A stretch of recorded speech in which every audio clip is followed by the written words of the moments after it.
안녕하십니까. 여의도 24입니다. 여러분들 지금 이 영상은 이제 마이크를 바꿔서 이걸로 이제 녹음을 하고 있습니다. 이것도 한번 비교를 해주셨으면 좋겠습니다. 이번 시간에는 나경원 의원에 대해서 얘기를 해보려고 합니다. 현재 이 국민의힘의 당대표 선거 관련해서 사파전으로 진행된다 이런 얘기를 했지 않습니까? 근데 이거는 엄밀히 얘기하면 정확한 표현이 아닙니다. 왜냐? 한국갤럽 여론조사 기준으로 봤을 때 이 국내임 지지층에서 한동훈의 지지율은 59%, 그리고 원희룡의 지지율은 11%, 나경원의 지지율은 10%, 윤상현이는 1%인가 아마 그랬을 겁니다. 근데 어떻게 이게 4파전이라고 할 수가 있습니까? 엄밀히 얘기하면 윤상현은 사실상 빼야 됩니다. 윤상현은 사실상 취급을 할 수가 없습니다. 그리고 이 1강 2약이라고 해야 될까? 1강 2중도 아니고 1강 2약이라고 해야 될까? 이걸 갖다가 어떻게 4파전 또는 3파전이라고 할 수가 있을까? 어쨌든 지금 현재 이 당권 경쟁에 뛰어들겠다고 밝힌 사람 또는 밝힐 예정인 사람이 또는 준비를 하고 있는 사람이 4명 정도 되기 때문에 편의상 그냥 4파전이라고 이렇게 하는 것 같은데 그 표현이 상당히 좀 마음에 들지 않는다 이런 생각이 듭니다. 어쨌든 이 중에 한 명이 나경원, 이 한국갤럽 지지율 조사 결과로서는 오차 범위를 뭐 생각하지 않을 때에는 이 4명 중에서 지지율이 3위에 불과한 이 나경원이 이 한동훈 전 위원장을 향해서 이런저런 얘기를 또 해놨습니다. 근데 이게 그 내용이 결국에 뭐냐면 제가 여러분들 어제 이런 취지의 영상을 올렸습니다. 원희룡도 국회의원 3번 했고 제주지사 2번 했습니다. 5선입니다. 5선 다 합치면. 그 다음에 나경원 국회의원 5선 했습니다. 윤상현 국회의원 5선입니다. 각 5선입니다. 각 5선인 이들이 한동훈 전 위원장을 공격할 때 대체 어떤 점을 갖다가 집중적으로 공격하십니까? 여러분들 지금까지 해왔던 게 뭐였습니까? 한동훈 총선 참패 책임론 했는데 그게 안 먹힙니다. 왜냐면 그게 먹혔다고 한다면 한동훈 지지율이 국내 지지층에서 59%, 60%에 육박하는 그런 지지율을 기록할 수가 없습니다. 전혀 먹히지 않았다는 얘기가 됩니다. 그리고 또 뭐가 있습니까? 한동훈 경험 미숙 이런 것들이 있습니다. 여러분들 그러니까 한동훈 전 위원장이 법무부 장관을 했고 그 전까지는 애초에 그냥 검사로서만 활동을 했기 때문에 이런 어떤 정무적인 일을 할 그런 경험 자체가 없었다 이겁니다. 근데 이번에 국내 비상대책위원장 하면서 물론 거기다가 무슨 완벽했다라고 이렇게 평가하는 사람은 아마 한동훈 지지층에서도 그런 평가하는 사람은 없을 겁니다.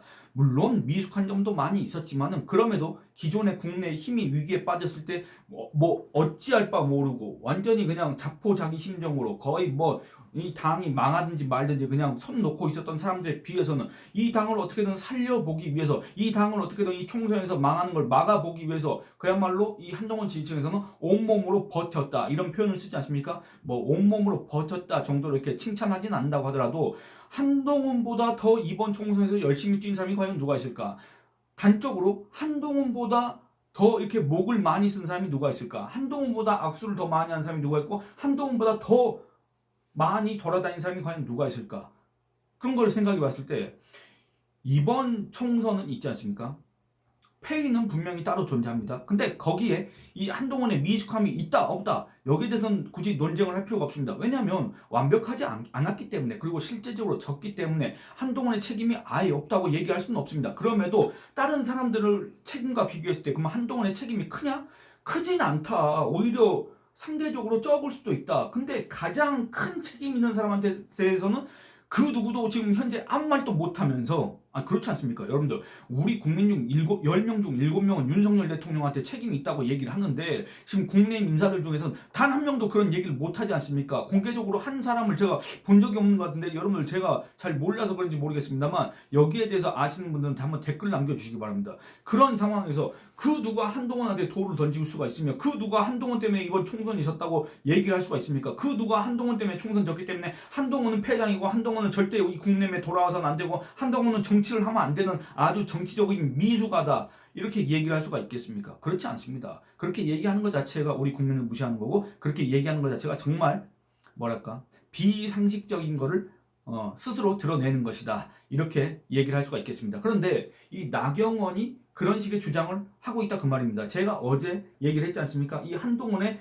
이 정치적인 경험이 부족한 걸 갖다가 집중적으로 공격을 할 것이다. 나경원뿐만 아니라 원희룡도 마찬가지고 윤상현도 마찬가지고 여러분들 어제도 말씀드렸습니다만 한동훈은 한국갤럽 기준으로 보면 지지율이 거의 60%에 달합니다. 그리고 이 나머지의 지지율은 다 합쳐도 한 25%도 안 됩니다. 근데 여러분들 이 사람들이 이 한동훈의 지지율을 떨어뜨려야 1차 투표에서 끝나는 걸 막을 수가 있습니다. 1차 투표에서 한동훈이 지금과 같은 지지율이 실제 투표율로 연결된다고 하면 거기서 끝이지 않습니까? 근데 이 1차 투표에서 한동훈의 과반 득표를 막아야만 자기들한테 한 번 더 기회가 오지 않습니까? 그래서 이 한동훈의 지지율을 떨어뜨리는데 아마 주력을 할 것이고, 한동훈의 지지율을 떨어뜨리기 위해서 각종 이런 비난성 주장을 해야 될 겁니다. 그 중에 가장 첫 번째가 뭡니까? 당 대표로서의 그런 경험도 없고, 당 대표로서 뭔가 이 당을 이끌어갈 그런 정무적인 능력도 그동안에 보여준 적이 없고, 그렇기 때문에 이런 당이 아주 심각한 위기에, 아주 위험한 상황에, 그리고 저 이재명 같은 자가 이끌고 있는 더불어민주당에 대항해서 싸워야 되는데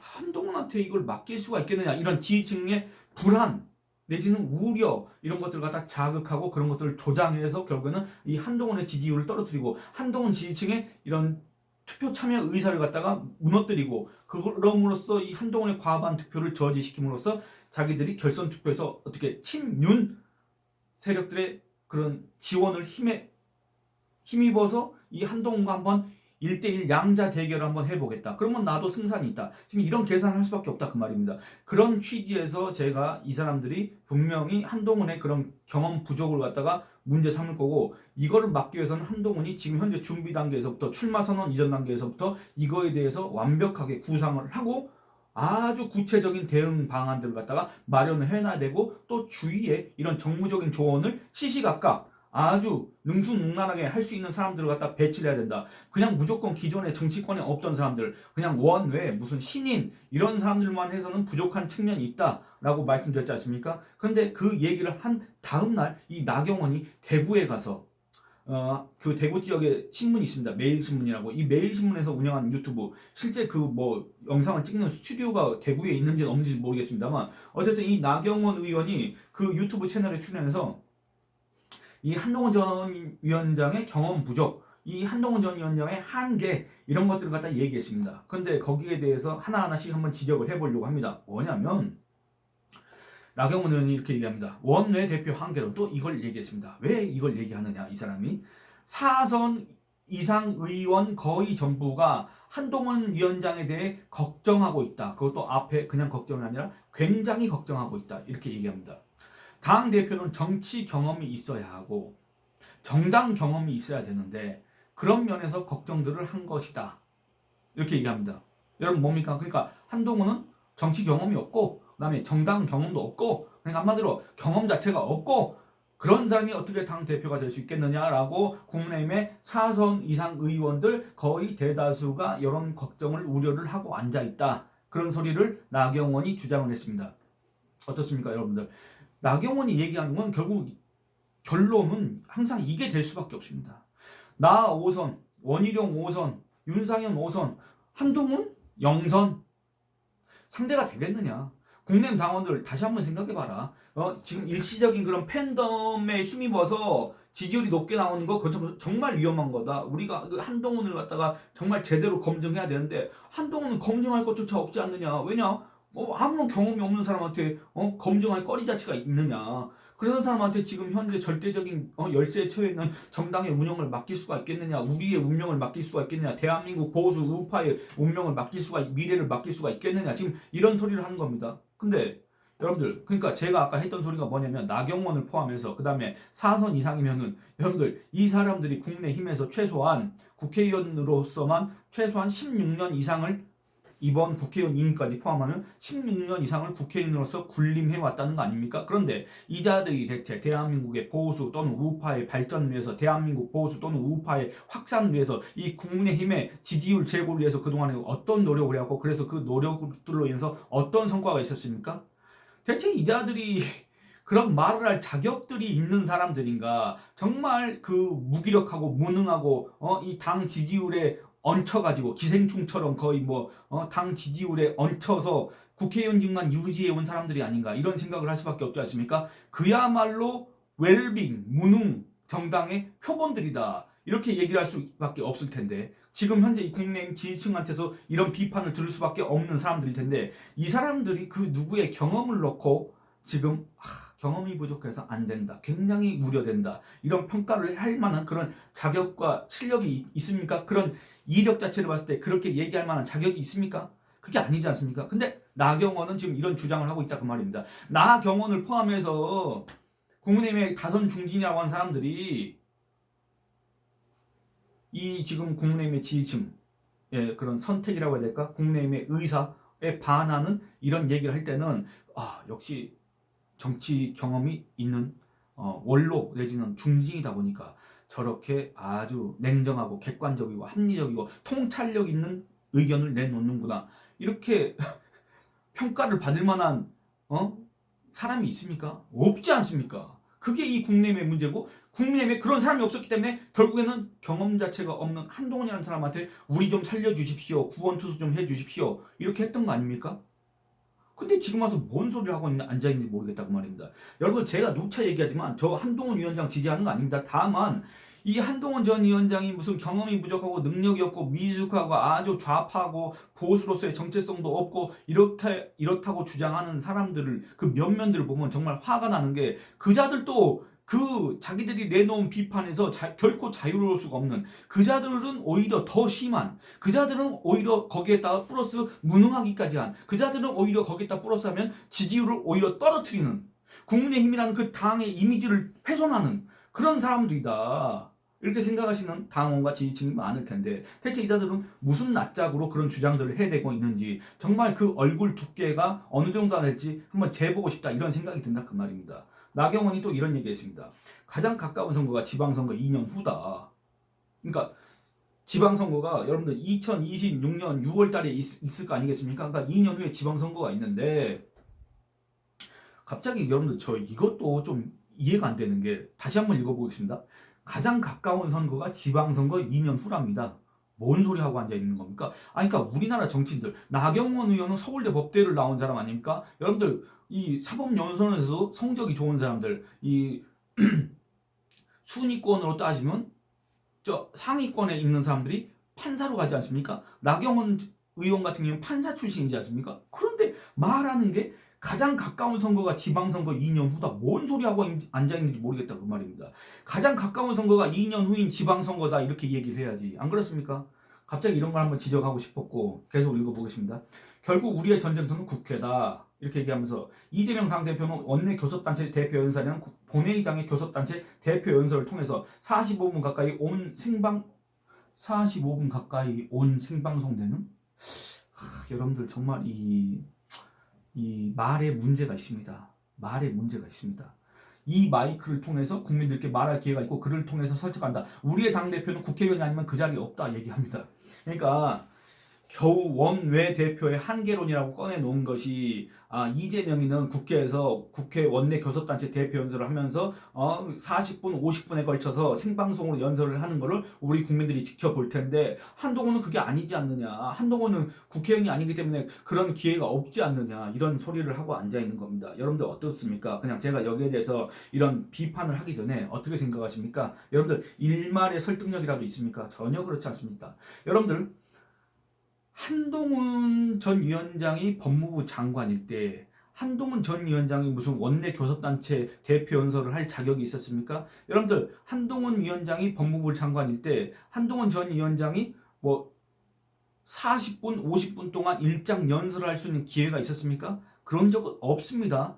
그런 적 없고 국회 대정부 질문이나 아니면 국정감사나 또는 각 상임위 보고하러 나왔을 때 그때 특히 이제 야당 의원들의 질의에 응답하는 그런 기회만 주어졌을 뿐입니다. 그것도 아주 짤막짤막하게 그것도 그 대답을 하는 와중에 고성을 지르고 말을 못하게 하고 그런 경우가 다반사였습니다. 근데 그럼에도 이 한동훈 전 위원장이 뭐라고 했습니까? 이 한두 마디 말로 그 질의를 한 야당 의원의 입을 틀어막게 했지 않습니까? 사실상 그 입틀막을 했지 않습니까? 그러면 이 말은 뭔 말입니까?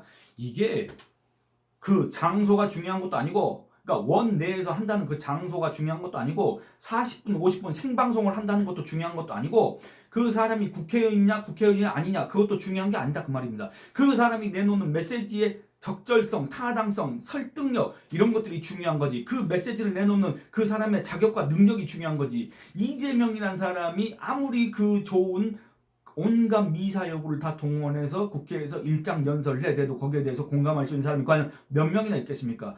한동훈 전 위원장이 법무부 장관인 시절에 한두 마디를 꺼내서도 그게 유튜브 조회수를 보면은 막 400만, 500만에 고민정하고 특히 이렇게 대정부지에서 했던 거는 정말 수백만 원을 계속 기록했지 않습니까? 결국에는 방송사들만 이득을 봤는데 어쨌든 그런 것들을 봤을 때 여러분들 이게 장소와 공간과 그 다음에 그 사람의 현재 직함 이런 것들이 중요한 게 아닙니다. 메시지가 중요한 거고 이 메시지를 누가 내놓느냐 이 화자가 중요한 겁니다. 근데 나경원은 대체 뭔 소리를 하고 앉아있는지 모르겠다 그 말입니다. 그것도 한번 생각해 보시기 바랍니다. 여러분들 이 나경원이라는 사람이 어떤 페이스북에 무슨 글을 썼다. 그게 화제가 됩니까? 그게 이 뭐 선거 포함해서 또는 이 정부 정책과 관련해서 이런 일종의 이슈가 됩니까? 의제가 됩니까? 사회적인 이런 여론조사까지 하는 그런 주제가 됩니까? 근데 한동훈 전 위원장 같은 경우는 그 정도의 영향력이 있지 않습니까? 그 정도의 파급력이 있기 때문에 이 사람이 페이스북에 글을 쓰면 일단 기사화가 어마어마하게 되고 또 그걸로 하루 종일 또는 이틀, 3일 동안 종편에서 뭔 패널들 대체 그 사람들한테 왜 그런 걸 물어보는지도 모르겠지만 이 패널한테 계속 그런 거에 대해서 물어보고 심지어는 헌법 제84조에 대해서 한동훈 전 위원장이 제기했던 헌법 제84조에 대해서 여론조사까지 돌려서 국민 여론, 찬반 여론을 갖다 살피지 않습니까?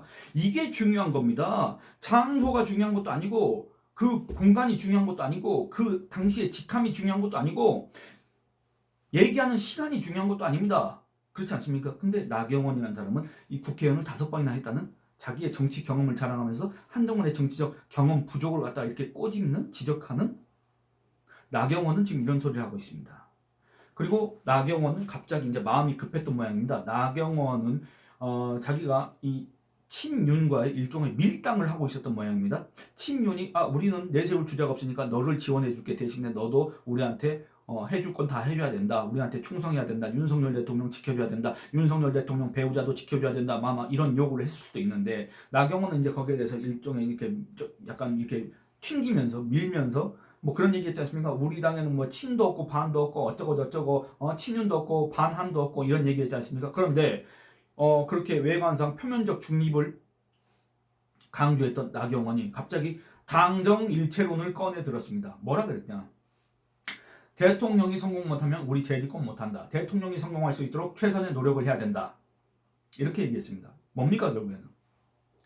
지금 이 용산의 선택은 원희룡인 것 같고 이 나경원은 갑자기 낙동강 오리알이 된 것 같고 그래서 이 나경원 아니 자기 지지 기반이 없고 뭐 당원 조직할 수 있는 그런 조직력도 없고 그런 상황에서 갑자기 이렇게 전당대회에 나가는 것까지 결정을 했는데 갑자기 이렇게 낙동강 오리알 신세가 되니까 갑자기 돌연 당정일체론 여러분들 뭡니까 이게 결국에는? 아까 제가 이전 영상에서 원희룡 영상에서 얘기했다시피 윤석열 대통령이 똘똘 뭉쳐야 된다. 당정이 하나 돼서 똘똘 뭉쳐서 이재명한테 싸워야 된다. 이런 얘기를 했고 그 다음에 원희룡도 갑자기 당정이 한마음 한뜻으로 똘똘 뭉쳐야 된다. 그게 안 되고 있어서 계속 이렇게 싸움을 하다가는 다 망할 것 같아서 내가 그런 당원과 국민들의 그 걱정을 절박하게 받아들여서 이번 전당대회에 출마했다 얘기를 했고 나경원조차도 갑자기 나 표면적으로 중립이고 나는 친윤도 아니고 반윤도 아니고 비윤도 아니고 그런 거 없다. 나는 모든 계파의 표를 받아야 된다. 이런 얘기를 했으면서 갑자기 당정일체론 이렇게 나왔다 그 말입니다.